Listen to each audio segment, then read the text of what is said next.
सुविधा के लिए भारतीय रेल द्वारा लगातार प्रयास किए जा रहे हैं और इसी श्रृंखला में 1 जुलाई से कई महत्वपूर्ण बदलाव भारतीय रेल द्वारा किए जा रहे हैं। सबसे बड़ा बदलाव तो तत्काल टिकटों के संबंध में किया जा रहा है।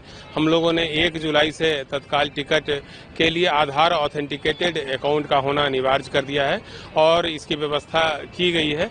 इसके अलावा हम लोग कोशिश कर रहे हैं कि अपने सॉफ्टवेयर में ऐसे बदलाव लाएं कि OTP आधारित तत्काल टिकट जारी करना प्रारंभ कर दें।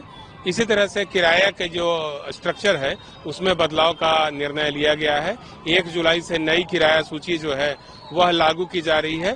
जो नई किराया सूची भारतीय रेल द्वारा तैयार की गई है उसमें सबअर्बन ट्रैफिक पर किसी प्रकार का दबाव नहीं डाला गया है। किराए में किसी प्रकार की तब्दीली जो है नहीं की गई है। इसी तरह से मासिक और त्रैमासिक टिकटों का किराया भी जो है वह पहले की तरह ही रखा गया है। उसमें किसी प्रकार का बदलाव नहीं लाया गया है। साथ ही जो जनरल क्लास में यात्री ट्रेवल करते हैं उनके लिए भी 500 किलोमीटर की दूरी तक कोई बदलाव नहीं लाया गया है। वह किराया जो है सेम ही रखा गया है। जनरल क्लास में 500 किलोमीटर से अधिक की यात्रा पर किराए में आधा पैसे प्रति किलोमीटर की वृद्धि की गई है।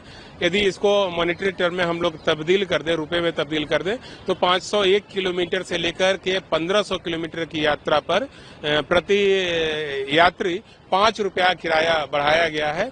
इसी तरह से 1501 किलोमीटर से 2500 किलोमीटर की दूरी तक का जो किराया है वह 10 रुपये बढ़ा दिया गया है और 2501 किलोमीटर से 3000 किलोमीटर के बीच की दूरी पर किराया जो है वह 15 रुपये बढ़ाया गया है।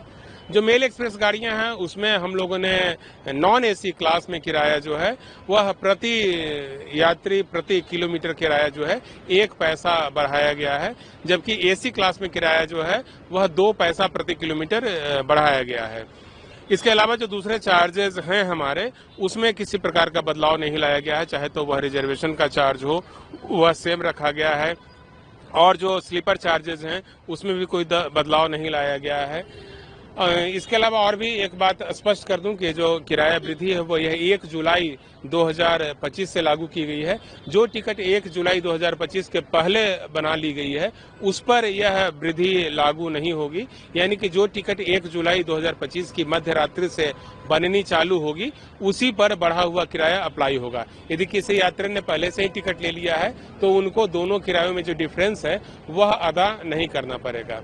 एक और महत्वपूर्ण सूचना जो भारतीय रेल की ओर से है वह यह है कि आरक्षण चार्टिंग के समय में हम लोग बदलाव की तैयारी कर रहे हैं। पहले आरक्षण चार्टिंग जो है वह गाड़ी के प्रस्थान के गाड़ी के डिपार्चर के 4 घंटा पहले किया जाता था। अब उसको बदल करके गाड़ी के प्रस्थान के 8 घंटा पहले करने का फैसला लिया गया है। लेकिन जो गाड़ियां 2 बजे दोपहर 2 बजे या उससे पहले आरंभ होती है, उसका डिपार्चर यदि पहले होता है तो फिर उस गाड़ी का जो चार्ट है वह 1 दिन पहले रात्रि 9 बजे तैयार कर लिया जाएगा।